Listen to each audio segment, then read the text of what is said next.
Mi nombre es Clotilde Ríos, y a mis 65 años creía haber entendido la mayoría de las lecciones que la vida se había esmerado en enseñarme. Creía saber sobre el amor, la pérdida y el sacrificio silencioso que define a tantas madres, ese dar sin esperar, ese tejer una red de seguridad invisible debajo de los hijos, incluso cuando ya tienen alas para volar solos. Pero estaba equivocada. La lección más dura, la más amarga, me esperaba en la víspera de la Navidad, sentada en una silla de plástico duro en el Aeropuerto Internacional de la Ciudad de México, con los ahorros de toda mi vida y los sueños de mi difunto esposo metidos en un sobre dentro de mi bolso. El aire acondicionado del aeropuerto zumbaba con una monotonía indiferente, un ruido blanco que no lograba opacar el bullicio festivo a mi alrededor. Era un caos orquestado de emociones. Familias enteras se abrazaban con una alegría casi cinematográfica.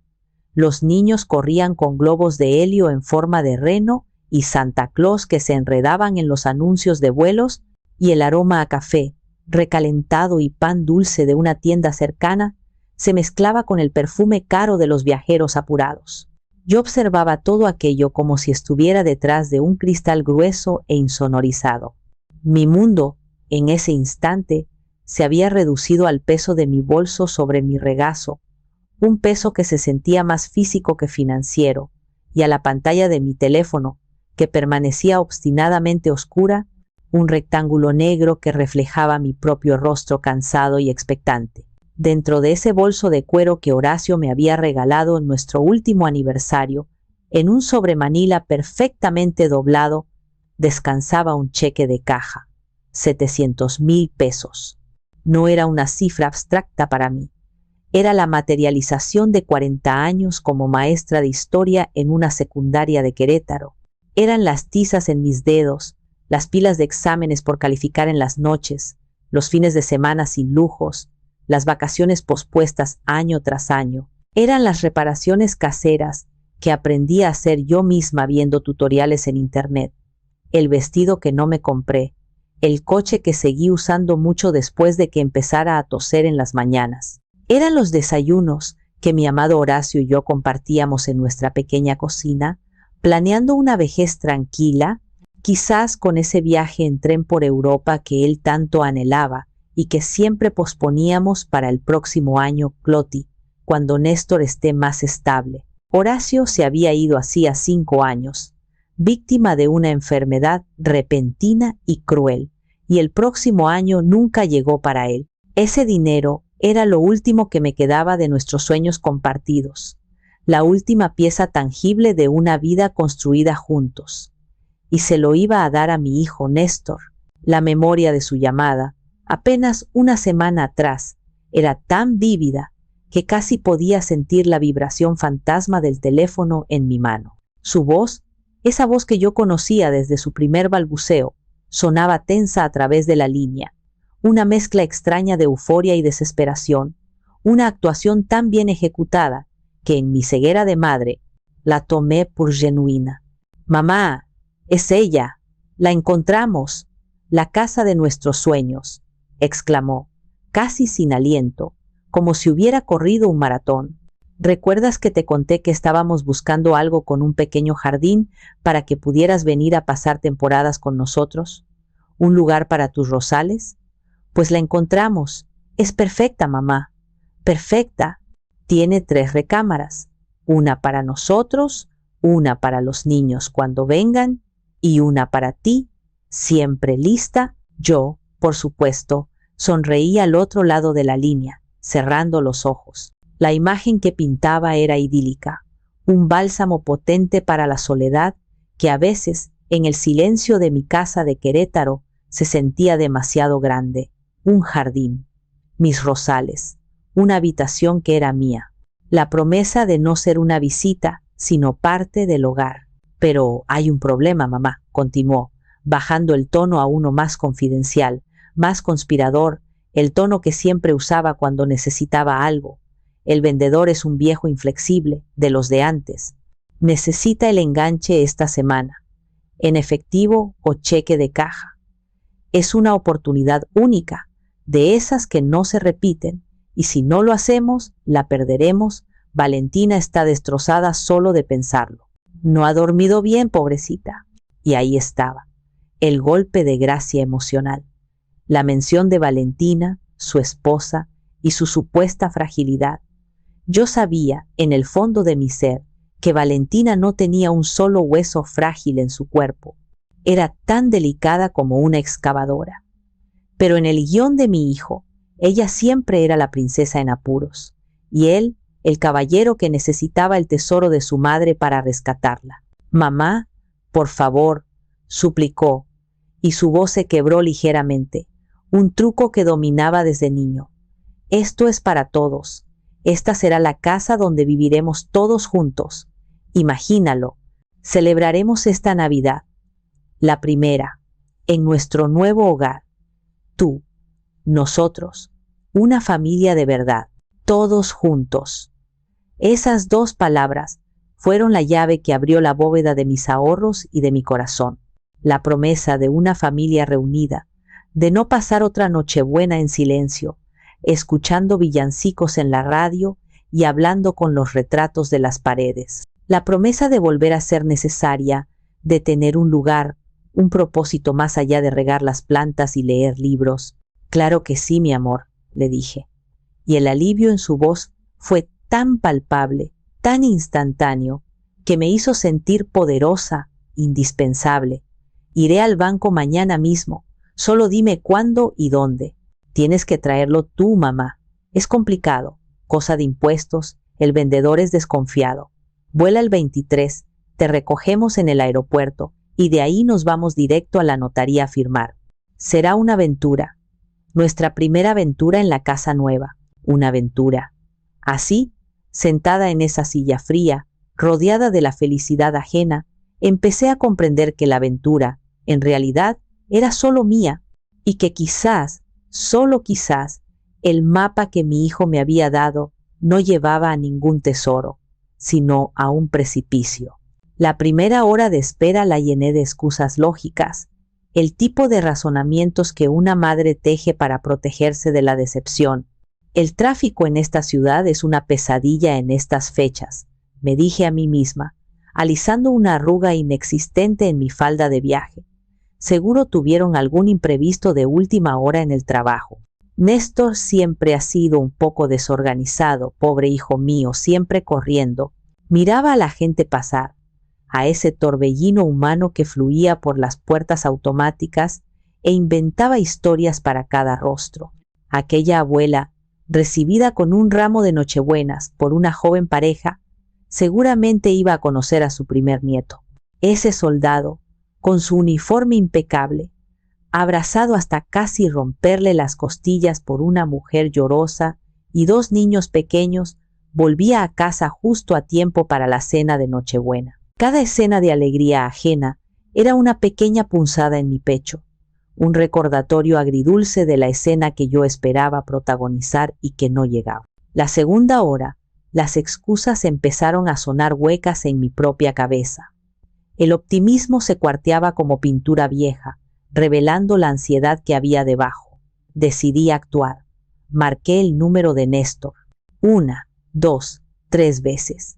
El teléfono sonaba con ese tono largo y monótono que precede a la desesperanza, hasta que la voz impersonal de la operadora me informaba que mi llamada sería transferida al buzón de voz. No dejé mensaje. ¿Qué podía decir? «Hijo, ¿te has olvidado de que tu madre existe?». Sonaba patético, incluso para mis propios oídos. La debilidad era un lujo que no podía permitirme. Entonces recurrí a la tecnología, a ese mundo de comunicación instantánea que se sentía tan poco instantáneo en ese momento. Le envié un mensaje de WhatsApp, cuidadosamente redactado para sonar casual, no desesperado. «Hijo, ya llegué. Aterricé a las 4 en punto. Estoy en la puerta 4 junto a la cafetería del Búho. Avísame si vienes tarde, para no preocuparme. Un beso». Mi corazón dio un vuelco doloroso cuando, casi al instante, aparecieron las 2 palomitas azules debajo del mensaje. Leído. Una oleada de alivio tan intensa que casi me mareó me recorrió el cuerpo. Estaba bien. Lo había visto. Seguramente estaba conduciendo o en un lugar con mucho ruido y estaba a punto de contestar. Esperé, con los ojos fijos en la pantalla, viendo el cursor parpadeante debajo de su nombre, que nunca se convirtió en las palabras escribiendo. Pasaron 5 minutos. 10, 15. El silencio digital era más ensordecedor que el constante llamado a abordar el vuelo a Cancún por los altavoces. Probé con Valentina. Su teléfono me mandó directamente al buzón de voz. Ni siquiera sonó. Se habrá quedado sin batería. Intenté convencerme, pero la excusa ya no tenía fuerza. Era un fantasma anémico de la lógica. La ansiedad dejó de ser una piedra fría en mi estómago para convertirse en un nudo apretado, que me subía por la garganta y me dificultaba la respiración. En ese limbo de espera y silencio, la memoria de Horacio volvió a mí, no como un consuelo, sino como una advertencia dolorosamente clara. Lo vi sentado en nuestro porche en Querétaro, podando sus rosales con una paciencia infinita, un ritual que lo conectaba con la tierra y lo alejaba de las preocupaciones. Era una tarde de domingo, unos meses antes de que la enfermedad se lo llevara. Néstor acababa de llamarnos para pedirnos dinero para pagar una deuda considerable de su tarjeta de crédito, una de tantas emergencias que parecían surgir en su vida con la regularidad de las estaciones. Yo, como siempre, había accedido de inmediato, hablando en susurros por teléfono para que Horacio no se molestara. «Clotilde», me dijo Horacio esa tarde, sin levantar la vista de una rosa roja que estaba limpiando de hojas secas. Su voz era tranquila, pero tenía un peso que me hizo detenerme. El amor no es tapar agujeros, es enseñar a construir. A Néstor le hemos dado tanto pescado cocinado que ya no sabe ni lo que es una caña de pescar. Le teme al agua. Es nuestro único hijo, Horacio. Es bueno, solo un poco impulsivo. El mundo es complicado ahora, lo defendí, usando los mismos argumentos de siempre. Él suspiró, un sonido largo y cansado. Dejó las tijeras de podar y finalmente me miró a los ojos. Había una tristeza profunda en su mirada, una resignación que en ese momento no supe interpretar. Sí, es bueno, o quiere serlo. Pero la bondad sin carácter es como un barco sin timón, a la deriva de la primera corriente. Y tú, mi amor, eres su puerto seguro, pero también su ancla. No lo dejas navegar por miedo a que enfrente una tormenta. La conversación me había molestado entonces. Me pareció una crítica injusta a mi forma de ser madre. ¿Qué madre no quiere proteger a su hijo de las tormentas? Pero ahora, bajo las luces fluorescentes de la terminal, las palabras de Horacio resonaban con la claridad de una profecía cumplida. Yo no solo era su ancla, era el tesoro hundido que él venía a saquear de vez en cuando, antes de zarpar de nuevo a sus propias aventuras, dejándome a mí en el fondo del mar. La tercera hora de espera fue la peor. El sol de la tarde se había ido, y la noche de diciembre caía sobre la ciudad una cortina oscura y fría. Las familias felices habían sido reemplazadas por viajeros de negocios con rostros cansados y grupos de jóvenes con mochilas que hablaban de hostales y fiestas. El espíritu navideño se estaba desvaneciendo, llevándose consigo mis últimas briznas de esperanza. Yo me sentía como un objeto olvidado en la sección de equipaje perdido, una maleta sin etiqueta, un paquete sin destinatario. Cada vez que mi teléfono vibraba, mi corazón saltaba con una esperanza ridícula y masoquista, solo para descubrir que era una notificación de noticias sobre el aumento del dólar o un correo basura de una tienda departamental. Néstor no llamaba. Valentina no aparecía. Las 2 palomitas azules de mi mensaje seguían ahí, mirándome, burlándose de mi ingenua fe en la decencia humana, sobre todo en la de mi propio hijo. Fue entonces cuando una idea terrible, una serpiente de hielo, comenzó a deslizarse por mi columna vertebral, susurrándome una verdad que me negaba a aceptar. ¿Y si nunca planearon venir? La idea era tan monstruosa, tan contraria a la naturaleza de una relación entre madre e hijo, que mi primera reacción fue rechazarla con todas mis fuerzas. Era imposible. Era un pensamiento paranoico, producto del cansancio y la ansiedad. Néstor podía ser desorganizado, impulsivo, incluso egoísta a veces, pero no era cruel. No a ese nivel. No podía serlo. Debía haber una explicación lógica, una emergencia terrible que les impidiera comunicarse, un accidente. La sola palabra me provocó una oleada de pánico genuino, un miedo helado que eclipsó mi propia angustia. Por un instante, el miedo por su seguridad, por su vida, borró por completo mi sentimiento de abandono. Con manos temblorosas, que apenas podían acertar a las letras en la pantalla táctil, busqué en Google los noticieros locales, las cuentas de Twitter de los servicios de emergencia, cualquier indicio de una catástrofe, accidente grave en viaducto, incendio en la colonia Condesa, cierre de circulación en Insurgentes. Leí los titulares con el corazón en un puño, buscando sus nombres, su coche, algo que explicara su silencio. No había nada. No había ninguna calamidad que justificara su desaparición absoluta. El alivio que sentí al no encontrar sus nombres en ninguna tragedia fue breve, punzante e inmediatamente reemplazado por la fría y pesada certeza de que no había ninguna emergencia, o al menos ninguna que los incluyera a ellos como víctimas. La única emergencia, al parecer, era la mía. La paciencia se me había agotado. La esperanza se había marchitado y convertido en polvo. Lo que quedaba era una determinación fría, una necesidad casi científica de saber la verdad, por dolorosa que fuera.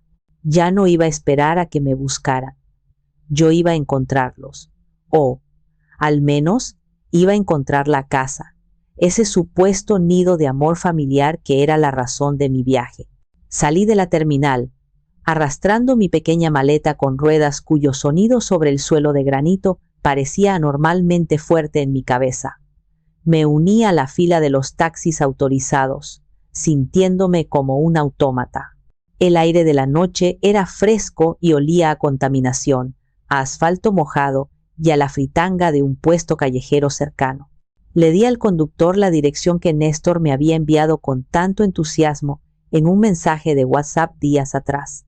«Es en Coyoacán», le dije, tratando de mantener la voz firme, de que no se me notara el temblor. Una casa nueva. El viaje fue un borrón de luces de neón, embotellamientos navideños y el sonido de la radio del taxista tocando un popurrí de villancicos que sonaba grotescamente alegre, una banda sonora irónica para mi descenso personal al infierno. Yo miraba por la ventana sin ver nada, solo los reflejos de mi propio rostro en el cristal, repasando la llamada de mi hijo una y otra vez en mi cabeza, buscando una inflexión, una pausa, una señal de la mentira que se me hubiera escapado. No encontré nada. Era un actor consumado, entrenado por años de práctica. «Aquí es, señora», dijo el taxista, deteniéndose frente a una calle arbolada y tranquila, bordeada de casas bonitas. «El número 24. Le pagué, bajé del coche y lo observé alejarse, su luz trasera roja desapareciendo en la oscuridad, dejándome sola en la penumbra. La calle era bonita, sí, encantadora, pero la casa que tenía delante no era la de mis sueños.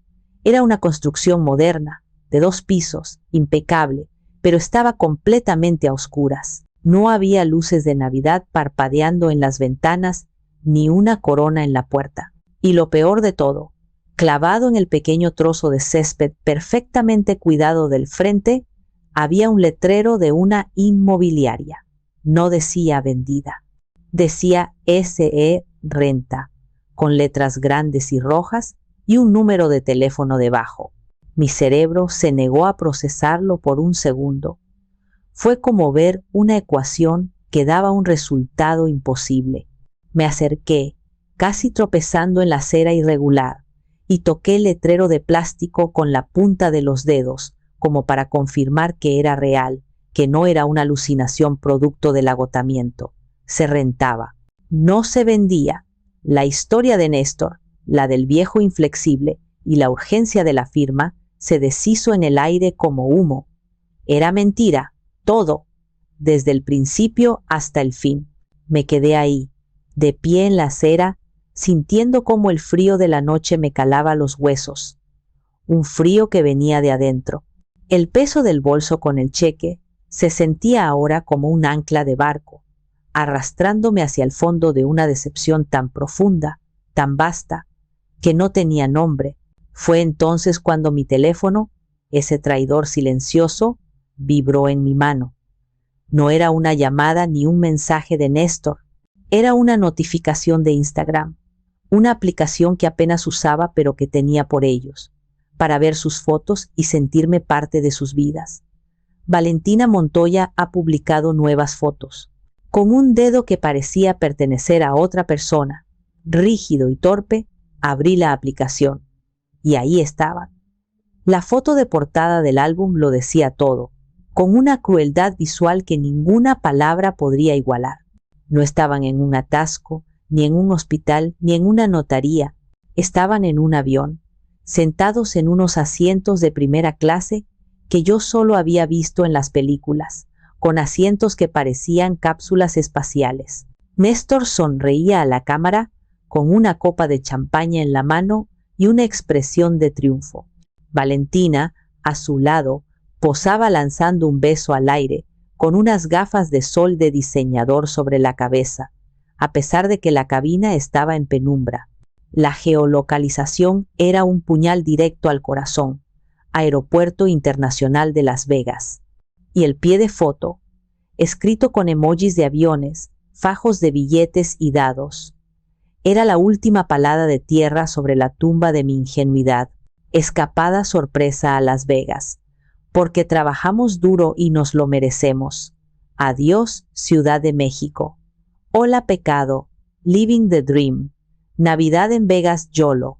No sentí dolor, no sentí rabia. Esas emociones vendrían después, lo sabía. En ese momento, lo único que sentí fue un silencio absoluto que se instaló en mi interior, un vacío tan vasto y frío como el universo.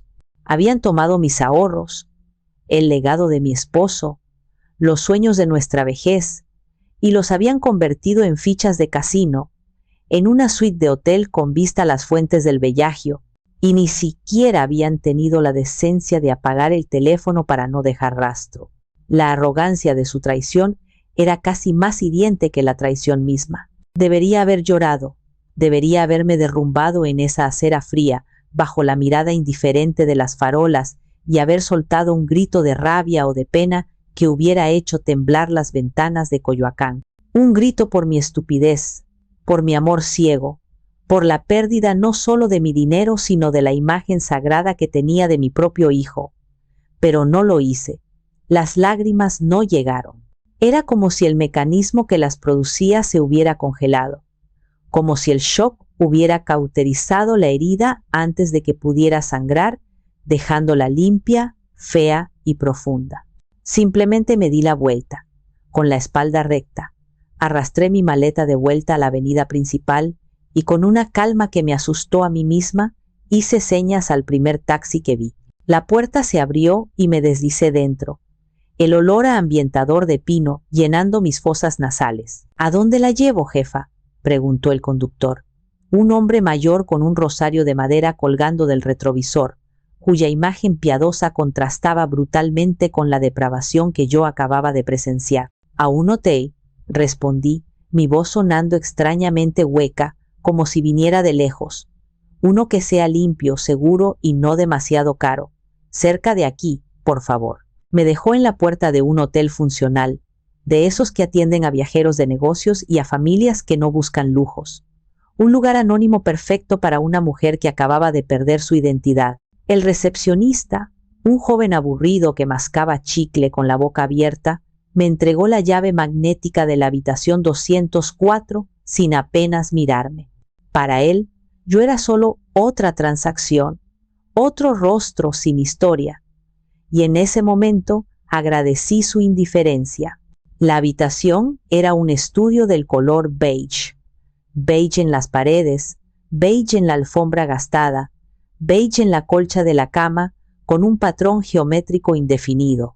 Olía limpio, a un producto de limpieza con un aroma artificial a lavanda que intentaba sin éxito ocultar el olor a encierro. Cerré la puerta y el clic del cerrojo resonó en el silencio. Por primera vez en muchas horas, estuve completamente sola. El silencio ya no era una ausencia de ruido, sino una presencia física densa y pesada que me envolvía como un sudario. Dejé la maleta junto a la puerta y el bolso con el cheque sobre la pequeña mesa redonda. Me acerqué al espejo que colgaba sobre el tocador y me miré. La mujer que me devolvía la mirada era una extraña.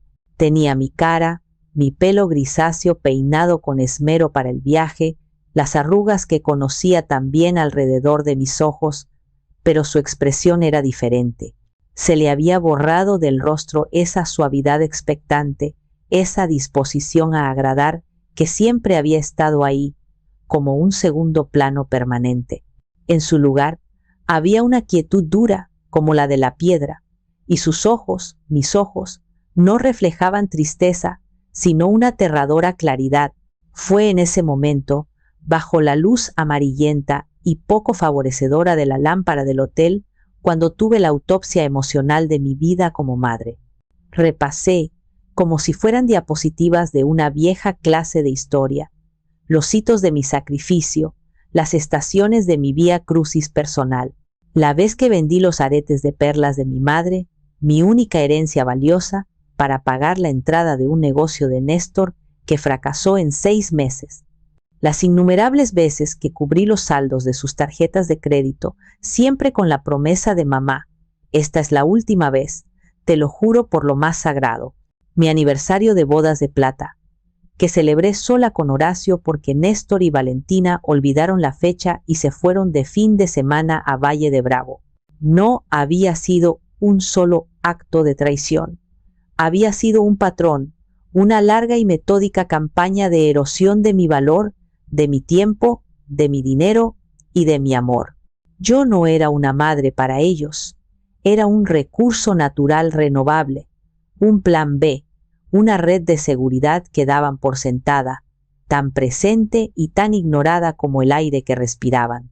Y la culpa, me di cuenta con una claridad dolorosa que me quemaba por dentro, también era mía.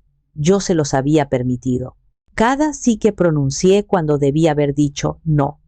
Cada excusa que inventé para justificar su egoísmo, está estresado, es joven, cada vez que minimicé las advertencias de Horacio, había sido un ladrillo más en el muro que ahora me separaba de ellos, un muro que yo misma había ayudado a construir. Horacio tenía razón. Mi amor no había sido un puerto, había sido un ancla que les impidió crecer y a mí me había mantenido fija en un lugar de sacrificio perpetuo. Esa noche, en la soledad de esa habitación anónima, no dormí. Me senté en el borde de la cama, con la espalda recta, y dejé que la verdad me inundara. Dejé que me limpiara de toda la ingenuidad, de toda la esperanza malgastada, de la imagen idealizada que tenía de mi hijo. La Clotilde que esperaba con ilusión en el aeropuerto había muerto en esa acera de Coyoacán, junto a un letrero de Serrenta. La mujer que vería el amanecer del 24 de diciembre no iba a llorar por lo que había perdido. Iba a empezar a planear con la precisión de una maestra de historia, preparando su lección más importante, cómo iba a recuperar cada centímetro de la vida que le habían robado. La lección se titularía Consecuencias, y yo, por primera vez, iba a ser quien la impartiera. El sol de la mañana del 24 de diciembre se filtró a través de las persianas de la habitación, dibujando rayas de luz sobre la alfombra beige, como los barrotes de una celda de la que estaba a punto de escapar. No era la mañana de Nochebuena que había imaginado, con el olor a pavo en el horno, el sonido de las risas de mi familia y el calor de un hogar. Era silenciosa, estéril, pero también extrañamente, maravillosamente clara. La niebla de la confusión, del dolor y de la autocompasión se había disipado durante la noche, dejando tras de sí un paisaje de certeza desoladora, pero firme. Mi primer instinto, un reflejo condicionado por años de drama familiar, fue tomar el teléfono y desatar el infierno. Llamar a Néstor a Las Vegas y gritarle, exigirle una explicación que sabía que no recibiría, o que sería otra mentira más elaborada, una historia fantástica sobre una emergencia médica de un amigo inexistente. Quería hacerlo sentir culpable, pequeño, miserable, pero me detuve, con el pulgar flotando sobre su contacto. La rabia estaba ahí, por supuesto, una brasa ardiente en el fondo de mi estómago, pero por encima de ella flotaba una calma fría, una lucidez nueva. La rabia era lo que ellos esperarían, las lágrimas, los reproches, el melodrama. Eso los colocaría en una posición de poder. Les permitiría pedir un perdón falso y esperar que yo, la madre abnegada de siempre, eventualmente cediera. No, no les daría esa satisfacción, no esta vez. En lugar de llamar a mi hijo, marqué el número de Zenaida, mi amiga, mi vecina en Querétaro. Una mujer tan sólida y sin adornos como el viejo mezquite que crecía en su patio, cuyas raíces profundas aguantaban cualquier sequía, contestó al segundo tono, con su voz ronca de café y cigarrillos, una voz que nunca endulzaba la verdad. Clotilde, ¿qué haces llamando tan temprano? Es Nochebuena. ¿No deberías estar con los niños peleándote con la receta del bacalao como todos los años? Tomé una respiración profunda, el aire viciado de la habitación llenando mis pulmones. No estoy con los niños, Zenaida. Estoy en un hotel en la Ciudad de México y no habrá bacalao este año. Y entonces se lo conté todo, desde la llamada de Néstor y la promesa de la casa, hasta el cheque en mi bolso, las horas de espera en el aeropuerto y la estocada final de la foto en Instagram. Lo relaté con una voz monótona, casi clínica, como si estuviera exponiendo un hecho histórico, un evento que le había sucedido a otra persona. No había sollozos en mi voz, ni un atisbo de autocompasión, solo los hechos, crudos, ordenados y desnudos. Hubo un largo silencio al otro lado de la línea.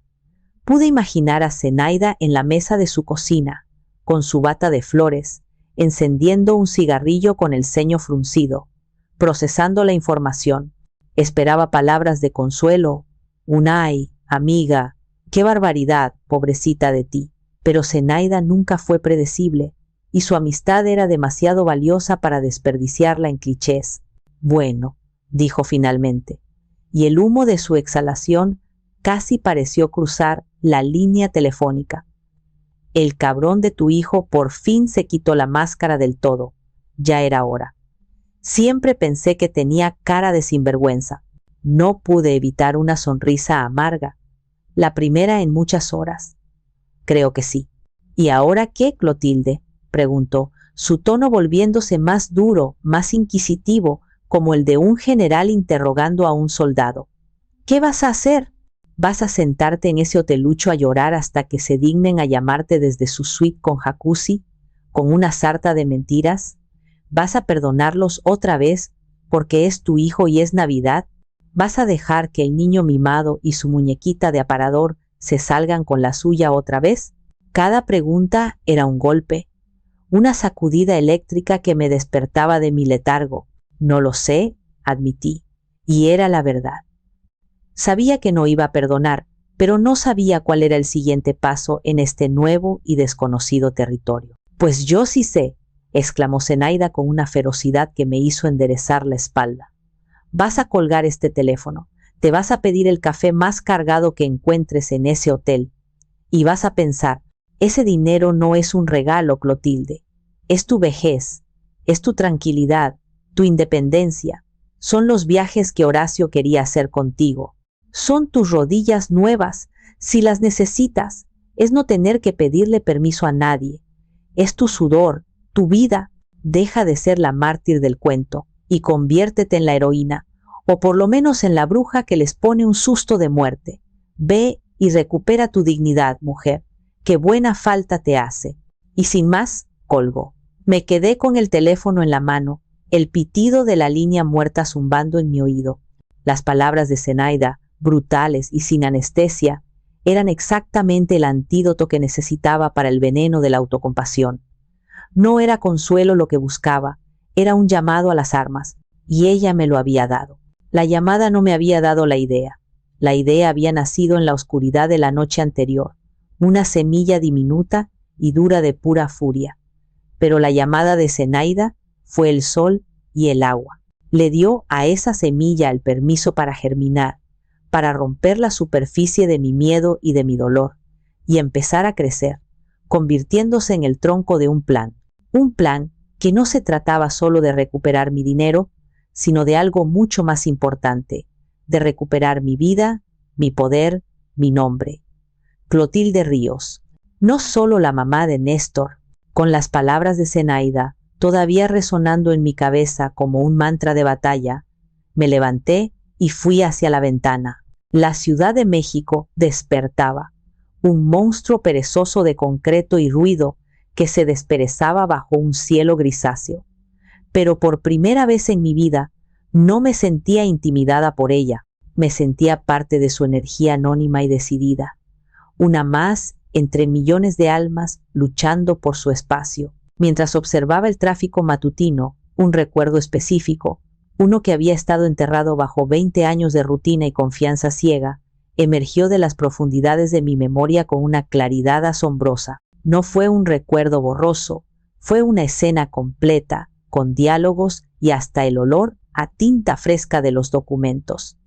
Era un día caluroso de verano, poco después de que Néstor se graduara de la universidad. Estaba con Horacio en una notaría en el centro de Querétaro, firmando los papeles de un pequeño departamento en la colonia Roma de la Ciudad de México. Lo habíamos comprado como una inversión, usando una herencia que mi marido había recibido de una tía lejana. Era nuestro pequeño proyecto, nuestro nido de seguridad para el futuro, una forma de poner a trabajar ese dinero inesperado. Ladrillo mata carteras, Cloti, había dicho Horacio, repitiendo el viejo dicho.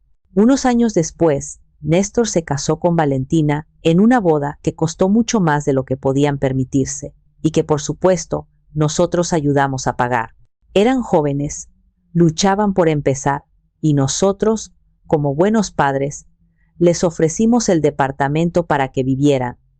Hasta que se estabilicen, dijimos, no nos paguen renta, solo ocúpense de los gastos de mantenimiento y los servicios.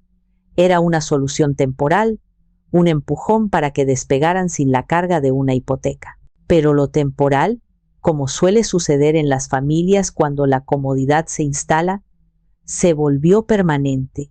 Pasaron los años.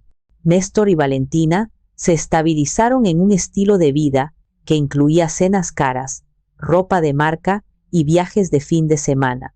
Pero la conversación sobre mudarse o comprar su propio lugar nunca surgía. Y el tema de la propiedad nunca se volvió a tocar.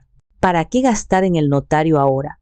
Si todo va a ser de ustedes algún día, decía yo con una generosidad que ahora me parecía una estupidez monumental. Ellos, por supuesto, nunca insistieron. ¿Por qué lo harían? Disfrutaban de todos los beneficios de ser propietarios sin ninguna de las responsabilidades ni de los costos. La revelación me golpeó con la fuerza de un rayo, una epifanía tan intensa que me dejó sin aliento. El departamento. Legalmente, ¿de quién era? Con una urgencia que me hizo temblar las manos, saqué mi laptop del maletín y la encendí. La conexión a internet del hotel era lenta, agónica. Cada segundo de espera era una tortura. Gracias a Dios, Horacio siempre había sido un hombre metódico, casi obsesivo con el orden. Años antes de morir, previendo quizás su propia mortalidad, se había dedicado a escanear todos nuestros documentos importantes. Por si las moscas, Cloti, nunca se sabe. Teníamos una carpeta compartida en la nube, una especie de archivo digital de nuestra vida juntos, protegida por una contraseña que solo nosotros dos sabíamos. Navegué por las carpetas con el corazón latiendo desbocado, seguros, impuestos, actas de nacimiento, y ahí estaba. Una carpeta con un nombre simple y poderoso, propiedades. Hice clic y dentro, un único archivo, PDF. Escritura de Héctor Roma, notaría 24 CRO. Contuve la respiración mientras la barra de carga avanzaba lentamente. Finalmente, el documento se abrió. Las páginas escaneadas, con sus sellos oficiales, sus firmas elegantes y su lenguaje enrevesado, aparecieron en la pantalla. Leí las cláusulas, el lenguaje legal que antes me parecía tan aburrido y que ahora era el texto más fascinante del mundo. Y entonces lo vi. En la cláusula de propiedad, escrito en una tipografía clara e inequívoca, imposible de malinterpretar, propietaria única y legítima, Clotilde Ríos Veda de Montoya, viuda de Montoya. El título que había llevado con tristeza durante 5 años, de repente se sentía como una armadura, como un título nobiliario. La propiedad era 100% mía, no de Horacio y mía. Recordé entonces el porqué. Horacio había puesto la propiedad a mi nombre después de recibir la herencia. El dinero era de mi familia, pero el futuro es nuestro, y quiero que seas tú quien lo tenga seguro, me dijo. Fue un gesto de amor y confianza que en ese momento me pareció simplemente romántico. Ahora entendía que también había sido un acto de increíble previsión. Otro recuerdo de Horacio, uno de sus últimos, me asaltó con una fuerza arrolladora. Estaba sentado en su sillón favorito, junto a la ventana, ya muy débil por la enfermedad. El sol de la tarde iluminaba el polvo que flotaba en el aire. Tomó mi mano, sus dedos fríos y delgados apretando los míos. Me miró con una intensidad que me asustó. «Nunca dejes que Néstor te haga sentir pequeña, Clotilde», me susurró, su voz apenas un hilo. «Él te quiere, a su manera, pero es débil. Tú eres la matriarca. Este hogar es tuyo. Todo esto es tuyo. Prométeme que lo recordarás». En ese momento pensé que se refería a nuestra casa en Querétaro, a nuestra vida juntos. Lloré y se lo prometí, sin entender la profundidad de su advertencia. Ahora, mirando ese documento digital, lo entendí. No se refería solo al amor o a los recuerdos. Se refería al poder tangible, legal, que él se había asegurado de dejar en mis manos. Una sonrisa, la primera sonrisa genuina en días, se dibujó en mi rostro. No era una sonrisa alegre, era una sonrisa afilada, peligrosa. La sonrisa de alguien que acaba de encontrar un arma cargada en medio de una batalla que creía perdida. Néstor y Valentina estaban en Las Vegas, apostando mis ahorros, creyéndose los dueños del mundo, intocables. No tenían idea de que el suelo que pisaban todos los días, el techo bajo el que dormían y planeaban sus traiciones, no les pertenecía. Vivían en mi casa. Y el casero estaba a punto de venir a cobrar la renta. Una renta de 15 años de mentiras, desprecio y una arrogancia insufrible. Mi siguiente paso no podía ser impulsivo. La rabia era un buen combustible, pero necesitaba un vehículo bien construido y con buenos frenos para llegar a mi destino. Necesitaba un profesional, alguien que pudiera traducir mi dolor y mi determinación en un lenguaje que Néstor y Valentina no pudieran ignorar ni manipular. El lenguaje frío y preciso de la ley. Busqué en la agenda de mi teléfono el número del licenciado Octavio Silvestre. Era el abogado de Horacio, un hombre de la vieja escuela, de traje impecable, corbatas discretas y un bigote canoso que le daba un aire de seriedad inquebrantable. Había manejado el testamento de mi esposo con una mezcla de profesionalismo y compasión, y no había hablado con él desde entonces. Esperaba que todavía se acordara de mí y, sobre todo, que estuviera dispuesto a entrar en una batalla familiar. «Señora Clotilde, qué sorpresa», dijo su voz grave al otro lado de la línea, tan formal como siempre, sin un atisbo de familiaridad. «Espero que no llame por malas noticias». «Depende de para quién, licenciado», respondí, sorprendiéndome de mi propia frialdad. «Necesito verlo. Es urgente. Se trata de una propiedad y de un malentendido familiar de proporciones considerables. Concertamos una cita para esa misma tarde.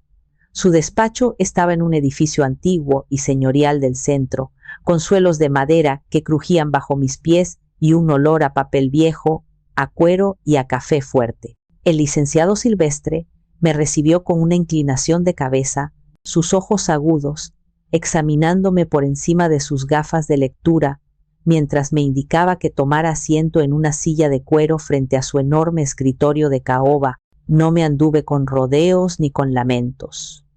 Como la maestra que seguía haciendo, le presenté el caso de manera ordenada. Abrí mi laptop, le mostré el archivo de la escritura y a continuación le expuse la situación.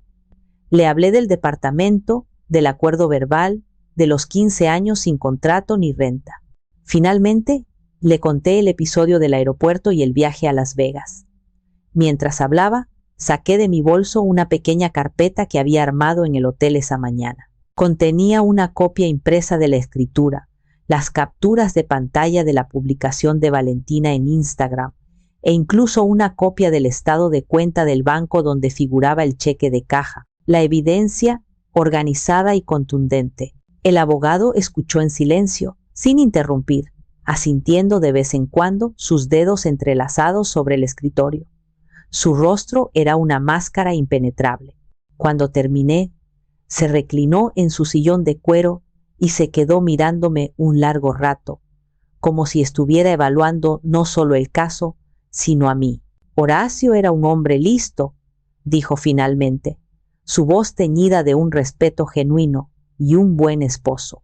Poner esta propiedad enteramente a su nombre, en lugar de a nombre de ambos, fue su último acto de protección hacia usted. Quizás intuía la debilidad de su hijo. Entonces, ¿legalmente es mía? ¿No pueden argumentar nada?, pregunté, necesitando escuchar la confirmación de sus labios. Indiscutiblemente, afirmó con una rotundidad que me llenó de fuerza. No hay testamento que lo contradiga, ni contrato de donación, ni nada. Son lo que en derecho llamamos precaristas. Ocupan el inmueble por ignorancia o tolerancia del dueño, pero sin un título que lo justifique. Señora, legalmente, usted podría iniciar un juicio de desahucio mañana mismo y ganarlo sin la menor duda. Un escalofrío me recorrió. Desahucio. La palabra sonaba brutal, definitiva, la última opción. Pero no lo haremos así, continuó el licenciado Silvestre, como si leyera mi mente. Un juicio es largo, costoso y emocionalmente agotador. Hay formas más elegantes y efectivas de resolver esto. Lo haremos de manera estratégica, inteligente. Los acorralaremos sin que se den cuenta. Se levantó y caminó hacia la ventana de su despacho, que daba a un patio interior lleno de plantas. El primer paso es conocer el valor real de nuestra posición. No solo el valor legal, sino el económico. Necesitamos una evaluación oficial del departamento. Conozco a un excelente agente inmobiliario, un joven tiburón llamado Ciro. Es rápido, discreto y muy bueno en lo que hace. Con esos números en la mano, nuestra posición negociadora será inexpugnable. Asentí, sintiendo cómo el plan tomaba forma, cómo se convertía en algo sólido y real, una máquina que ya estaba en movimiento. El segundo paso, continuó el abogado, volviéndose hacia mí con una mirada decidida, es que usted no vuelva a hablar con ellos directamente, ni una llamada, ni un mensaje. Cualquier comunicación, a partir de ahora, se hará a través de mí. Usted necesita distancia emocional. Ellos intentarán manipularla, llorarán, la culparán, apelarán a su corazón de madre. No se lo permitiremos. A partir de este momento, yo soy su muralla. Salí de ese despacho sintiéndome más fuerte de lo que me había sentido en años. Ya no era solo Clotilde, la madre traicionada. Era Clotilde Ríos, la propietaria, con un equipo legal de primera respaldándola. Esa misma tarde, el licenciado Silvestre contactó a Ciro. A la mañana siguiente, con una excusa brillante, Ciro consiguió acceso al departamento. Se hizo pasar por un evaluador del seguro del edificio que necesitaba hacer una inspección de rutina. Néstor y Valentina aún no volvían de su viaje, así que fue el portero quien le abrió. El informe de Ciro llegó a mi correo esa noche. La cifra, el valor actual del departamento, me dejó sin aliento. Se había triplicado con creces. Ver ese número, tan concreto, tan real, me hizo cuantificar por primera vez el verdadero costo de mi generosidad. La cantidad que habían estado ahorrando al no pagar renta durante 15 años era astronómica, mucho mayor que la de mis propios ahorros. La rabia volvió, pero esta vez era una rabia fría, calculadora, afilada como un bisturí. El plan estaba listo. Solo faltaba que los actores principales volvieran de su viaje para que el telón de su farsa pudiera levantarse por última vez. El 26 de diciembre por la tarde, mi teléfono empezó a sonar con una insistencia frenética, como una alarma de incendios. Era Néstor. Habían vuelto. La primera llamada la ignoré, dejando que el sonido vibrante muriera solo. La segunda también. A la tercera, apagué el sonido y simplemente observé cómo su nombre iluminaba la pantalla. Inmediatamente después, entró un torrente de mensajes de WhatsApp. «Mamá, ¿dónde estás? Estamos preocupadísimos. Fuimos al aeropuerto y no te encontramos. Nos dijeron que tu vuelo había aterrizado hacía horas. Te hemos llamado 1000 veces. ¿Estás bien? ¿Te pasó algo? Por favor, contéstanos. Valentina y yo no podemos más de la angustia». La desfachatez de la mentira era casi admirable en su audacia. Fuimos al aeropuerto. Claro, seguramente hicieron una escala ahí en su vuelo de regreso de Las Vegas. Leí los mensajes y una sonrisa torcida, una que nunca antes había visto en mi propio rostro, se dibujó en mis labios. La partida de ajedrez había comenzado. Era su movimiento, uno torpe y predecible. Ahora me tocaba a mí. Esperé una hora entera. Una hora de oro en la que los dejé marinar en su propio pánico. Durante esa hora, me imaginé su conversación, la tensión llenando el aire de mi departamento. A Valentina probablemente, culpándolo a él con susurros furiosos, te dije que era una mala idea. Néstor, te dije que se daría cuenta. Eres un idiota. Y a Néstor, tratando de restarle importancia, con esa confianza arrogante que yo misma le había fomentado. Tranquila, mi amor, es mi mamá, se enojará un poco. Le invento cualquier cosa sobre una emergencia. Lloro un poquito si hace falta. Y se le pasará. Siempre se le pasa. Esa última frase, siempre se le pasa, era la base sobre la que habían construido su imperio de egoísmo. Era el pilar fundamental de su relación conmigo. Y era el pilar que yo estaba a punto de demoler con una sola carga de dinamita. Finalmente, cuando consideré que la incertidumbre los había ablandado lo suficiente, respondí, no con un párrafo lleno de acusaciones, no con una llamada histérica, siguiendo al pie de la letra las instrucciones del licenciado Silvestre. Mi respuesta fue una obra maestra de la ambigüedad y la calma, diseñada para desconcertarlos por completo. Estoy bien, resolviendo unos asuntos personales importantes en la ciudad. Hablamos después. Envié el mensaje y apagué las notificaciones de WhatsApp. No quería ver su respuesta inmediata, sus preguntas, su inevitable confusión. Quería que mi mensaje flotara en el aire entre nosotros, una niebla fría que no pudieran disipar con sus mentiras habituales. Mi calma era mi nueva arma, mi silencio, mi escudo. Sabía exactamente lo que ese mensaje provocaría en ellos. No estaban preocupados por mi bienestar. Estaban preocupados por el cheque. Mi respuesta no les daba ninguna pista sobre si yo sabía o no la verdad. No les daba ninguna munición emocional para usar en mi contra. Simplemente les decía que yo, Clotilde, su madre, el satélite que siempre había girado a su alrededor, de repente tenía mi propia órbita, una que no los incluía. Para dos personas acostumbradas a ser el centro de mi universo, esa idea debía ser profundamente desconcertante, casi aterradora. Pasé el resto del día siguiendo mi propio plan. Me mudé a un hotel boutique en La Condesa, un lugar con sábanas de muchos hilos y un balcón que daba a un parque. Usé mi propio dinero, el que no estaba en el cheque. Fui a un buen restaurante y pedí el platillo más caro del menú y una copa de vino, algo que nunca habría hecho antes. Compré un libro de un autor que siempre quise leer y me senté a leer en un café, saboreando cada sorbo de mi capuchino y cada página. Eran pequeños actos de autoafirmación, recordatorios de que mi vida me pertenecía. Por la noche, Néstor volvió a llamar. Esta vez contesté preparada. Mamá, por fin. ¿Qué asuntos? ¿Por qué no nos dices dónde estás? Queremos verte, darte tu abrazo de Navidad. Su voz sonaba forzadamente preocupada, el tono de un niño que ha sido descubierto haciendo una travesura. Todavía no, Néstor, respondí con la misma calma que me había impuesto. Son cosas delicadas, cosas de Horacio que dejé pendientes por mucho tiempo. Cuando termine de poner en orden sus papeles, los buscaré. No se preocupen por mí.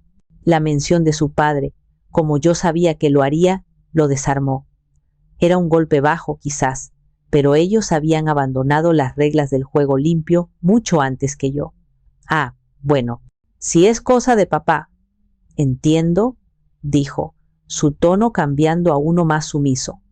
Pero avísanos cualquier cosa, ¿sí? Estamos aquí para lo que necesites. Claro, hijo, dije. Y la palabra hijo sonó extraña en mis labios, como si hablara de un extraño. Ustedes descansen de su viaje. Debe haber sido agotador. Colgué, saboreando la pequeña victoria. Había sembrado la duda, la confusión y, lo más importante, les había quitado el control de la narrativa. No sabían a qué atenerse, y en ese estado de incertidumbre serían mucho más vulnerables cuando llegara el momento del jaque mate. La Clotilde, sumisa y predecible, había abandonado el edificio, y ellos ni siquiera se habían dado cuenta de que se habían quedado solos. Pasaron 3 días. 3 días que para Néstor y Valentina debieron ser una eternidad de susurros y conjeturas, pero que para mí fueron un renacimiento. Me dediqué a ser una turista en mi propio país, a redescubrir una ciudad que solo conocía a través de visitas familiares apresuradas. Visité el Museo de Antropología y me maravillé, como la primera vez, ante la Piedra del Sol, sintiendo una conexión con la historia, con algo más grande y perdurable que mis pequeños dramas personales. Paseé por el centro de Coyoacán, esta vez sin sentir el peso de la traición, sino con la curiosidad de una visitante. Me tomé un café en la misma plaza donde Frida Kahlo había caminado y me senté en los parques a leer, observando a la gente, sintiéndome anónima y libre. Mantuve mi comunicación con ellos al mínimo, respuestas cortas, amables pero distantes, a sus mensajes cada vez más insistentes. La incertidumbre los estaba volviendo locos. ¿Ya terminaste con tus asuntos, mamá? ¿Podemos vernos para comer? Te preparamos tu platillo favorito. Yo siempre respondía con una variación de casi. Falta poco, les aviso. Mientras tanto, tras bambalinas, el licenciado Silvestre y yo preparábamos el escenario para el acto final.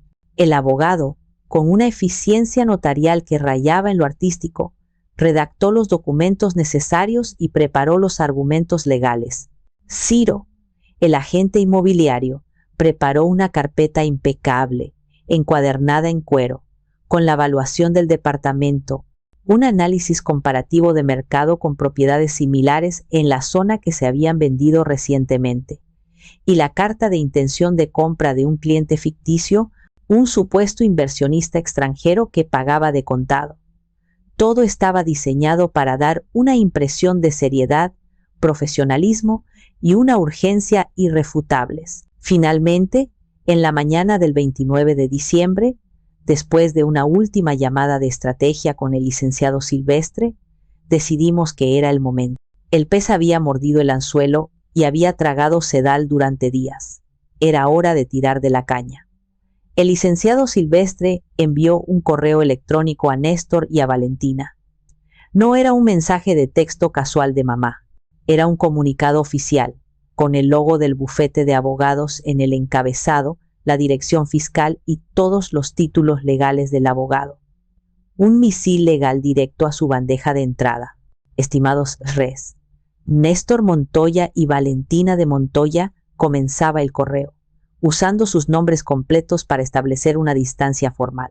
Por medio de la presente, y en representación legal de mi clienta, la Astra Clotilde Ríos Veda de Montoya, se les convoca a una reunión de carácter urgente e impostergable para discutir asuntos patrimoniales de suma importancia que les conciernen directamente. Dicha reunión tendrá lugar el día de mañana, 30 de diciembre, a las 11 a.m., en punto, en la propiedad ubicada en dirección del departamento. Dada la naturaleza de los temas a tratar, se ruega su puntual asistencia. Atentamente, Lic. Octavio Silvestre. Imaginé el momento exacto en que leyeron ese correo. La pantalla del teléfono iluminando sus rostros, primero con confusión, luego con un pánico creciente. ¿Por qué tu mamá nos contacta a través de un abogado?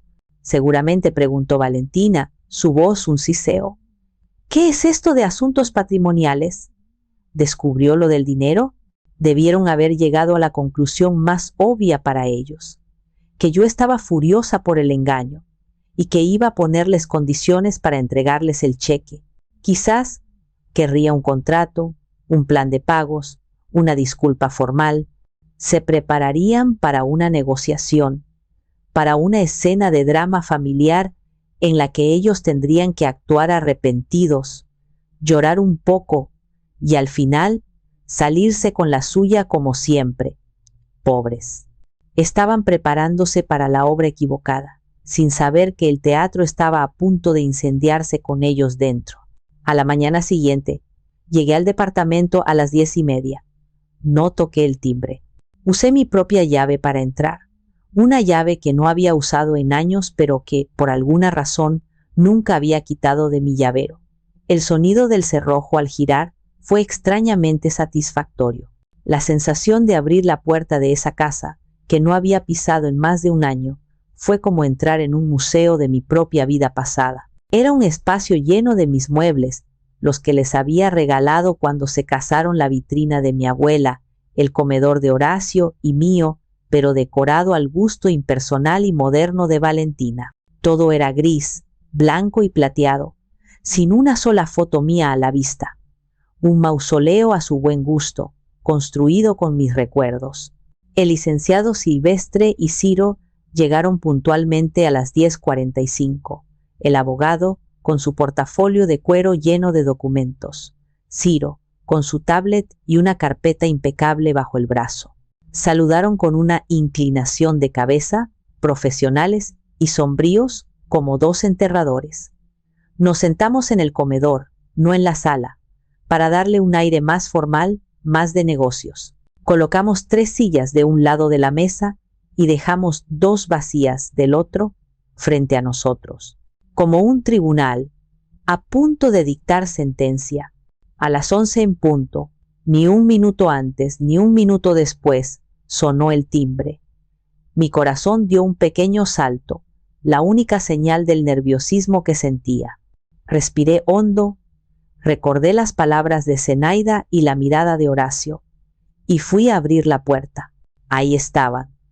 Néstor, con una expresión de preocupación ensayada en el rostro, las ojeras mal disimuladas. Valentina a su lado, con una sonrisa tensa y forzada, vestida con un traje sastre impecable, como si viniera a una junta de trabajo. Mamá, nos tenías con el alma en un hilo. ¿Un abogado? ¿Era necesario tanto drama?, dijo Néstor, intentando tomar la ofensiva con un tono de falso reproche. El niño herido. Yo no respondí. Simplemente me hice a un lado, sosteniendo la puerta abierta, y les indiqué con un gesto silencioso que pasaran. Sus sonrisas se congelaron en sus rostros cuando vieron a los 2 hombres sentados a la mesa, esperándolos. La confusión en sus ojos era palpable. La trampa estaba puesta. El cebo había sido su propia arrogancia. y ellos acababan de entrar en ella. ¿Qué es esto, mamá? ¿Quiénes son estas personas?, preguntó Valentina, su voz perdiendo el tono meloso y adquiriendo un filo de alarma. Se detuvo en la entrada de la sala, su cuerpo tenso, negándose a acercarse más a la mesa del comedor.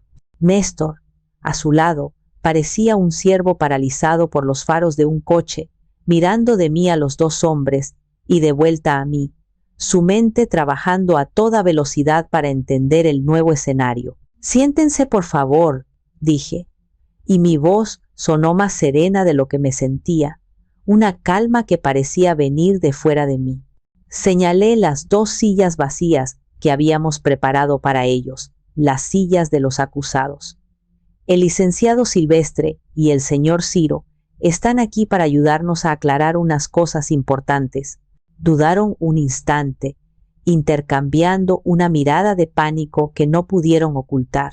Finalmente, avanzaron con pasos lentos y se sentaron, rígidos, en el borde de las sillas, como si esperaran que el suelo se abriera bajo sus pies. Dejé que el silencio se alargara por un momento, un silencio denso, incómodo, cargado de todo lo no dicho en 15 años. Disfruté, lo admito, de su nerviosismo. Era la primera vez en mucho tiempo que yo tenía el control absoluto de la situación, que no era yo la que esperaba, la que suplicaba, la que se adaptaba. Finalmente, tomé la carpeta que el licenciado Silvestre había preparado para mí. Con un movimiento lento y deliberado, saqué una copia de la escritura del departamento. El papel se sentía pesado, sustancial en mis manos. La deslicé suavemente sobre la superficie de madera de la mesa hasta que se detuvo justo frente a ellos. «Esto», dije, rompiendo el silencio con una voz clara y firme, «es el motivo de esta reunión». Néstor miró el documento sin entender. Era evidente que nunca se había molestado en ver una escritura en su vida. ¿La escritura de la casa? ¿Qué pasa con ella? ¿Hay algún problema con los papeles para la venta de la otra casa? No es la casa, Néstor, corregí suavemente, saboreando cada palabra. Es mi casa. Valentina soltó una risita nerviosa, un sonido agudo y desagradable. ¿Qué broma es esta, Clotilde? Creo que no es momento para juegos. Estamos muy preocupados por ti. La miré directamente a los ojos, borrando cualquier rastro de amabilidad de mi rostro y dejando solo el acero que había descubierto en mi interior. Le aseguro, señora Montoya, que no estoy bromeando, y le agradecería que se dirigiera a mí como señora Ríos. Esta no es una reunión familiar para discutir sentimientos heridos.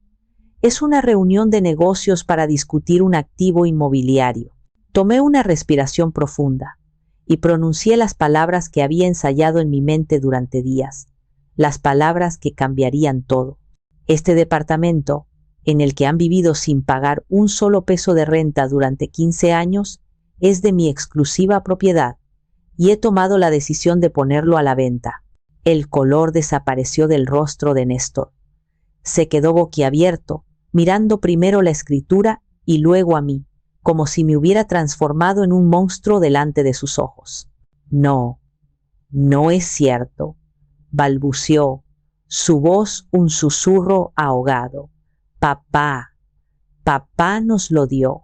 Dijo que era nuestro regalo de bodas. Siempre ha sido nuestra casa. Tu padre y yo les prestamos un techo para que empezaran, Néstor. Fue un acto de amor, no una transacción legal. El amor se demuestra con gratitud y respeto, no dándolo por sentado», repliqué, mi voz firme como una roca. Y entonces decidí clavar la daga un poco más hondo para que no quedara duda de que yo sabía. Querías dinero para una casa soñada. ¿Recuerdas? Una casa para que estuviéramos todos juntos. Pero tu sueño, al parecer, estaba en una mesa de blackjack en Las Vegas. Así que hoy vamos a hablar de una casa real. La mención de Las Vegas fue como una bofetada para Valentina. Su rostro se contrajo en una máscara de furia. La fachada de nuera preocupada se hizo añicos. No tienes derecho a espiarnos. Es nuestra vida privada. Al contrario, intervino el licenciado Silvestre, y su voz grave y autoritaria llenó la habitación, poniendo fin a cualquier discusión. La señora Ríos tiene todo el derecho. La escritura es clara e inobjetable. Legalmente, ustedes son ocupantes en precario, y la propietaria ha decidido, en pleno uso de sus facultades, recuperar su inmueble. En ese momento, como si fuera una obra de teatro perfectamente sincronizada, Ciro, el agente inmobiliario, entró en acción. Con la fluidez de un profesional, encendió su tablet y la giró hacia ellos, mostrando una presentación elegante. Si me permiten, dijo con una sonrisa cortés que no llegaba a sus ojos, he preparado una evaluación de mercado actualizada para la propiedad, considerando su ubicación privilegiada, los metros cuadrados, las mejoras realizadas y las ventas recientes en la zona. El valor estimado es de, y pronunció una cifra enorme, que hizo que Néstor se encogiera en su silla como si le hubieran dado un puñetazo en el estómago. De hecho, continuó Ciro, sin darles tiempo a reaccionar, la propiedad ha generado mucho interés en el mercado actual. Ya tenemos una carta de intención de compra de un cliente muy motivado, un inversionista extranjero que busca propiedades en esta área. Con un gesto elegante, sacó un documento de su carpeta de cuero y lo colocó junto a la escritura. La oferta es muy sólida y está por encima del precio de lista. Estaban atrapados. La evidencia era abrumadora.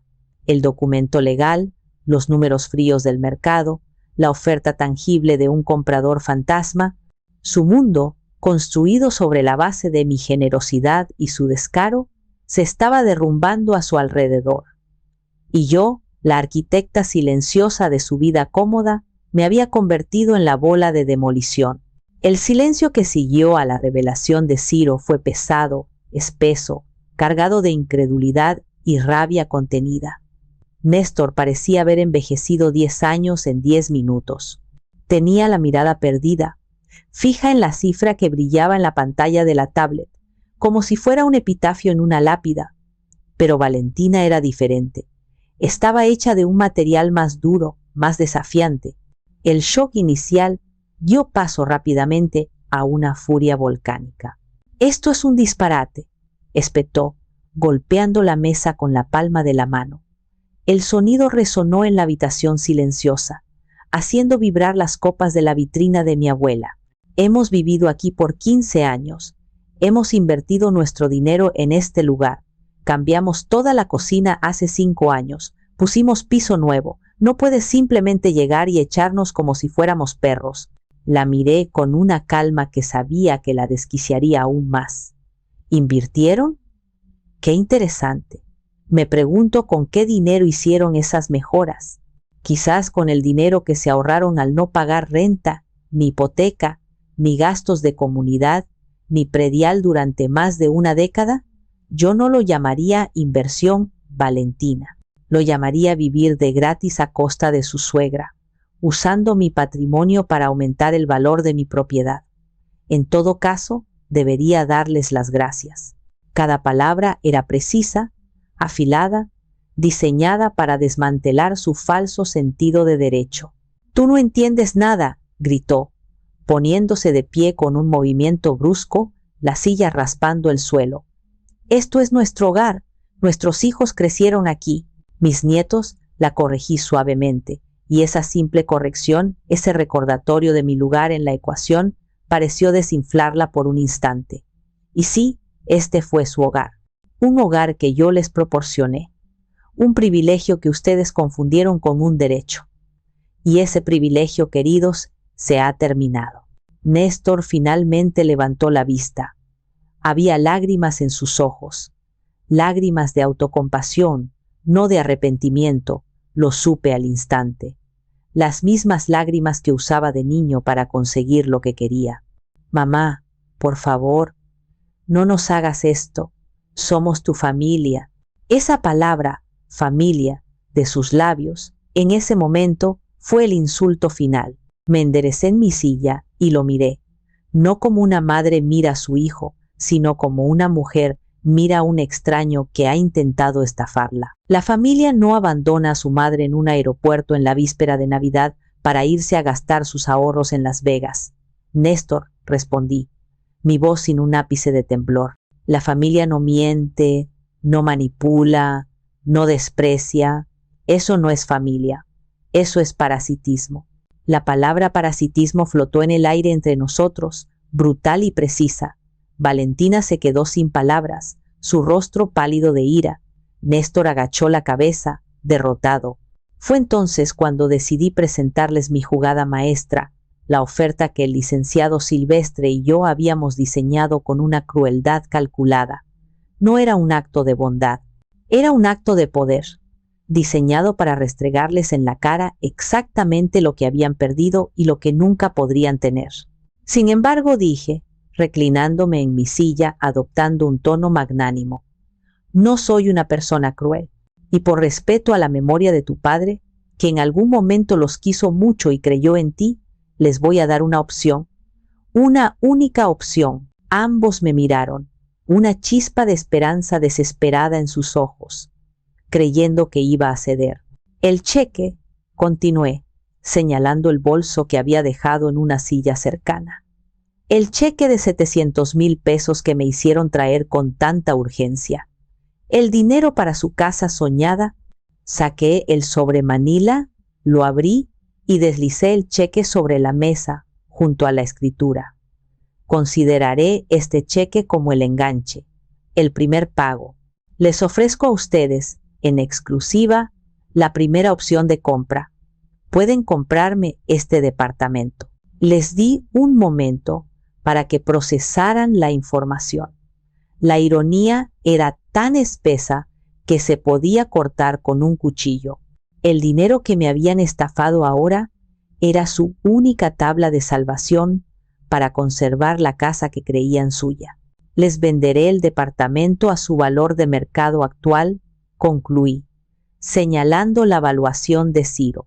El resto, unos cuantos millones, lo pueden financiar con un banco, como hace todo el mundo que no tiene una madre a la que exprimir.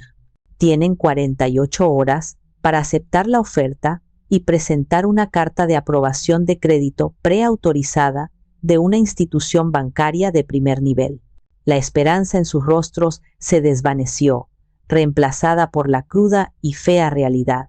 Sabían, y yo sabía, que ningún banco les daría un crédito de esa magnitud de la noche a la mañana, si es que alguna vez se lo daban, con su historial de gastos. Y si no pueden o no quieren aceptar mi generosa oferta, dije, dejando que la pausa creara un suspenso insoportable. El licenciado Silvestre tomó la palabra para dar el golpe final. Su voz era formal, implacable, la voz de la ley sin misericordia. Si la oferta no es aceptada formalmente y con la documentación requerida en el plazo estipulado, se considerará rechazada de forma irrevocable. En ese caso, tienen 30 días naturales a partir de hoy para desocupar la propiedad de forma voluntaria. Si no lo hacen, mi clienta me ha dado instrucciones precisas de iniciar el proceso de desahucio judicial el día 31, con todas las consecuencias legales que ello conlleva. El reloj, como pueden ver, empieza a correr. Ahora, se levantó y Ciro y yo lo imitamos. La reunión había terminado. No había nada más que decir. Los dejamos sentados a la mesa, en medio de las ruinas de su vida fácil, con la escritura de mi casa, la evaluación de su deuda moral y el cheque de su traición como únicos compañeros. Jaque mate, salimos del departamento y cerramos la puerta tras nosotros. El clic del cerrojo sonó como el punto final de una larga y dolorosa oración. En el pasillo, el licenciado Silvestre, rompiendo por primera vez su formalidad, me puso una mano en el hombro. Estuvo usted magnífica, señora Clotilde, firme, digna y con una elegancia implacable. Horacio estaría inmensamente orgulloso. Asentí, incapaz de hablar, sintiendo un nudo en la garganta que no era de tristeza, sino de una extraña y abrumadora liberación. Había recuperado mi voz, como era de esperar. El derrumbe no tardó en llegar. No fue una explosión, sino una serie de réplicas sísmicas que sacudieron mi teléfono durante las siguientes 48 horas. Primero fueron los mensajes de texto de Néstor, una cascada de súplicas, acusaciones y un sentimentalismo barato que ya no tenía ningún efecto en mí. Mamá, esto es una locura. No puedes hablarnos en serio. Piensa en todo lo que hemos vivido aquí. ¿Cómo esperas que consigamos un crédito de esa magnitud en 48 horas? Es imposible. Nos estás tendiendo una trampa. Estás destruyendo a tu propia familia por un error estúpido. Te pediremos perdón de rodillas si es necesario, pero no nos hagas esto. Valentina está destrozada. No para de llorar. ¿Es eso lo que querías? ¿Verla sufrir? Leí cada mensaje con un desapego clínico, como un entomólogo estudiando el comportamiento de un insecto. No respondía ninguno. Cada mensaje no leído era una pequeña victoria, un ladrillo más en el muro de mi nueva independencia. Luego vinieron las llamadas, decenas de ellas, de Néstor, de Valentina, incluso de un número desconocido que supuse sería de algún familiar o amigo al que habían recurrido para que intercediera los monos voladores de su circo de manipulación. No contesté. Dejé que el teléfono sonara y vibrara sobre la mesa de mi habitación de hotel, un recordatorio constante de que el poder, por primera vez, estaba de mi lado. Era yo quien decidía si descolgar o no, y decidí que no. La noche del 31 de diciembre, la víspera de Año Nuevo, pedí servicio a la habitación y me dispuse a ver una película clásica, determinada a empezar el Año Nuevo en paz. Pero justo cuando el reloj se acercaba a la medianoche, llegó la llamada que sabía que tendría que enfrentar. Era Néstor. Esta vez respiré hondo y contesté. Necesitaba cerrar el ciclo, escuchar su voz una última vez en este viejo mundo antes de pasar al nuevo. Bueno, dije, mi voz tranquila. Al otro lado de la línea no hubo gritos ni acusaciones, solo el sonido de un sollozo. Un llanto profundo, desgarrado, el llanto de un hombre de 40 años que, por primera vez en su vida, se enfrentaba a una consecuencia real, una que su mamá no iba a arreglar. Mamá, dijo entre sollozos, y el sonido me transportó por un instante a su niñez. Mamá, perdóname, por favor, fui un imbécil, fui un mal hijo, tienes razón en todo, pero por favor, no nos quites nuestra casa, es lo único que tenemos, te lo suplico. Y ahí, por un instante fugaz y peligroso, mi corazón de madre flaqueó. El sonido de su llanto era un eco de todas las veces que lo había consolado de niño, cuando se caía de la bicicleta o se raspaba las rodillas. Una parte de mí, un instinto antiguo y poderoso, quería decirle, ya, mi niño, todo está bien, no llores, mamá lo arreglará. Cerré los ojos con fuerza, apretando el teléfono contra mi oído. La imagen de Horacio apareció en mi mente, no en su lecho de muerte, sino joven y fuerte, en el parque, enseñándole a Néstor a andar en bicicleta. Néstor se cayó y yo corrí a levantarlo, pero Horacio me detuvo con un gesto. Déjalo que se caiga, Clotilde, me había gritado él desde lejos. Si no se cae, nunca aprenderá a mantener el equilibrio. Había pasado toda mi vida impidiendo que Néstor se cayera. Lo había levantado una y otra vez, limpiándole las heridas, asegurándole que no había pasado nada, y al hacerlo, lo había convertido en un hombre sin equilibrio, incapaz de sostenerse por sí mismo, que esperaba que siempre hubiera alguien detrás para evitar el golpe. Abrí los ojos. El momento de debilidad había pasado. La claridad había vuelto. No te estoy quitando tu casa, Néstor, dije, y mi voz tembló, pero no por debilidad, sino por el peso de la verdad que estaba a punto de soltar, porque nunca fue tuya. Te estoy quitando mi casa, y aunque no lo creas, lo estoy haciendo porque te quiero. Hubo un silencio desconcertado al otro lado, solo interrumpido por sus sollozos. Te quiero lo suficiente como para dejar que finalmente te caigas, continué, las palabras fluyendo con una certeza dolorosa. Te quiero lo suficiente como para obligarte a aprender a mantener el equilibrio, a construir algo por ti mismo, algo que sea verdaderamente tuyo. El dinero no destruyó a esta familia, Néstor. Tus elecciones lo hicieron.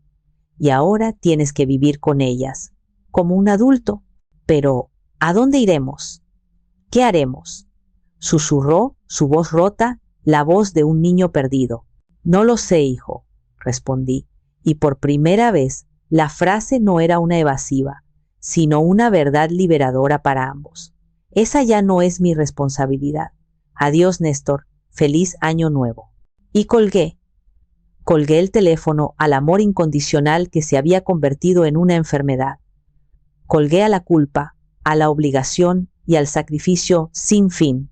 Y al hacerlo, justo cuando los fuegos artificiales empezaban a estallar a lo lejos, sentí que, por fin, descolgaba mi propia vida.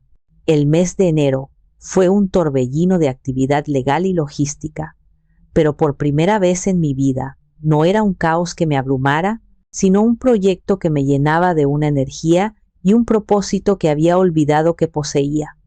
El licenciado Silvestre se encargó de todo con una eficiencia impecable, como un cirujano experto extirpando un tumor. Néstor y Valentina, al parecer, entendieron que no había vuelta atrás, que la mujer que les había cerrado el teléfono en la cara en Año Nuevo no era la misma a la que podían manipular. No hubo más llamadas. Contrataron a su propio abogado, un joven que parecía nervioso en su única reunión con el licenciado Silvestre y que negoció una salida pacífica y rápida, probablemente para evitar la humillación pública y los costos de un desalojo. Firmé los papeles de la venta del departamento en la primera semana de febrero. La cita fue en la misma notaría donde, 20 años atrás, Horacio y yo habíamos firmado la compra. Fue un momento extrañamente poético, un círculo que se cerraba. El comprador, un joven inversionista que Ciro había encontrado, pagó el precio completo sin regatear. Cuando vi la notificación de la transferencia electrónica en la aplicación de mi banco, esa cifra con tantos ceros, no sentí una oleada de riqueza, sino de algo mucho más valioso: seguridad. Era el muro de contención que Horacio siempre había querido construir para mí. Un muro que yo misma, por fin, había terminado de levantar con mis propias manos. Lo primero que hice con el dinero no fue comprarme lujos, sino tranquilidad. Fui a una agencia de seguros y contraté el plan de gastos médicos mayores más completo que ofrecían. Luego visité una funeraria y pagué por adelantado mi propio plan, eligiendo cada detalle con una calma que sorprendió al joven de la corbata negra. Eran actos prácticos, quizás macabros para algunos, pero para mí representaban la máxima expresión de la independencia. Saber que no sería una carga para nadie en mi vejez, que mi final sería en mis propios términos. Néstor y Valentina cumplieron con el plazo de 30 días. El día que entregaron las llaves, yo no estuve presente. Envié a un representante de la inmobiliaria. No quería verlos. No por odio, no realmente, sino porque su capítulo en mi vida ya estaba cerrado y no tenía ningún interés en volver a leerlo ni en escuchar sus versiones de la historia. Supe, a través de un primo lejano al que le contaron una versión muy victimista de los hechos, mi mamá tuvo una crisis y nos echó a la calle, que se habían mudado a un pequeño departamento rentado en una zona mucho menos glamurosa de la ciudad. Su vida de apariencias, financiada por mi sacrificio, había llegado a su fin. Tendrían que aprender a vivir con lo que ganaban, no con lo que podían obtener de mí. Con los asuntos legales resueltos y mi futuro asegurado, me permití, por fin, soñar. No los sueños de otros, sino los míos. Me senté una tarde en mi casa de Querétaro, esa casa que ahora se sentía más mía que nunca, y abrí mi laptop. Tecleé en el buscador: viajes en tren por Europa para personas mayores. Las imágenes de los Alpes suizos, cubiertos de nieve, Los viñedos de la Toscana, bañados por el sol, y las costas azules de Croacia llenaron la pantalla. Recordé una noche, muchos años atrás, acurrucada con Horacio en el sofá. Estábamos viendo un documental sobre el Orient Express, el legendario tren que cruzaba Europa. Algún día, Cloti, me dijo, tomando mi mano entre las suyas, tú y yo, en ese tren, sin prisas, con un buen libro y una copa de vino, viendo el mundo pasar por la ventana. Siempre había habido una excusa para posponerlo. La colegiatura de la maestría de Néstor, la entrada de su primer coche, la boda, la ayudita para empezar su vida de casados. Siempre había una necesidad más urgente que nuestros sueños. Su futuro siempre había tenido prioridad sobre nuestro presente. Ya no, con un nudo de emoción en la garganta y lágrimas, esta vez sí, lágrimas de alegría y liberación, compré el primer boleto. Un vuelo a París para empezar la aventura en primavera. Luego, el primer tramo de tren, el que me llevaría de París a Ginebra, a través de paisajes que solo había visto en postales. No estaba simplemente comprando un viaje, estaba comprando tiempo. Tiempo para mí. Tiempo para honrar los sueños que había compartido con mi esposo y que había dejado empolvarse. Tiempo para descubrir quién era Clotilde Ríos cuando no era la mamá de Néstor. Estaba a punto de averiguarlo. Y sentía un vértigo emocionante, el mismo que sentí en mi primer viaje de la escuela a los 10 años. Han pasado 6 meses desde aquella Navidad. Mi jardín en Querétaro nunca ha estado más hermoso. He descubierto que tengo un talento especial para las bugambilias. He aprendido los nombres de cada flor y el secreto para que los rosales de Horacio, sus amados rosales, sigan floreciendo con una vitalidad desafiante y casi testaruda. Mi jardín es mi santuario, mi lugar de paz, el único territorio donde permito que crezca lo que yo misma he plantado. Mi vida ahora es tranquila, pero no es una tranquilidad vacía, sino plena. Me inscribí en un club de lectura con otras mujeres de mi edad. Discutimos sobre Isabel Allende y sobre los achaques con la misma pasión. Tomo clases de acuarela los martes y he descubierto que mis paisajes, aunque torpes, capturan la serenidad que siento por dentro. He reconectado con viejas amigas de la universidad, esas amistades que había descuidado por las urgencias de la vida familiar. He viajado a Oaxaca para ver el Monte Albán y a la Riviera Maya para sentir la arena blanca bajo mis pies. He descubierto que disfruto inmensamente de mi propia compañía, que el silencio ya no es un sinónimo de soledad. Hoy es mi cumpleaños número 66. No hay una gran fiesta, solo yo. Estoy sentada en el porche, en la mecedora de Horacio, con una taza de té de jazmín y el sol de la tarde, calentando mi rostro. Mi teléfono vibra sobre la mesita de mimbre. Es un mensaje, de Néstor. El primero en meses. Feliz cumpleaños, mamá. Te quiero. Leo las palabras. Son solo 5, pero contienen un universo de historia, de dolor y quizás el tímido brote de un arrepentimiento genuino. Una parte de mí, la madre que nunca muere del todo, siente una punzada de tristeza, un eco del amor que fue, pero es una tristeza serena, como la nostalgia por un país que visitaste hace mucho tiempo, pero al que ya no deseas volver a vivir. Sonrío, una sonrisa leve, solo para mí. Dejo el teléfono sobre la mesa, boca abajo, sin contestar. No por rencor, sino por elección. Elijo el canto de los pájaros en mi jardín sobre el ruido de su drama. Elijo mi paz. Abro mi laptop, que descansa sobre mis rodillas. La pantalla muestra la página de confirmación de mi próximo gran viaje, el que sale en 2 semanas. Un boleto de tren de París a Roma. Hago clic en el botón de imprimir. El sonido de la impresora, un zumbido mecánico y resuelto, es la banda sonora de mi nueva vida. Una vida que me pertenece. Dicen que una madre debe perdonarlo todo. Yo no estoy segura de haber perdonado, no del todo. Pero he hecho algo más importante, algo que ninguna religión o convención social me exigía. Elegí perdonarme a mí misma, perdonarme por haber esperado tanto tiempo para empezar a vivir de verdad. Y ahora les pregunto a ustedes, los que han escuchado mi historia con paciencia, ¿creen que fui demasiado lejos? Déjenme saber qué piensan en los comentarios. Y si mi historia les ha tocado, si ha resonado en algún rincón de sus propias vidas, compártanla. Quizás alguien en algún lugar necesita escuchar que tiene permiso para colgar el teléfono, para cerrar la puerta y para empezar a cuidar, con todo el amor del mundo, de su propio jardín,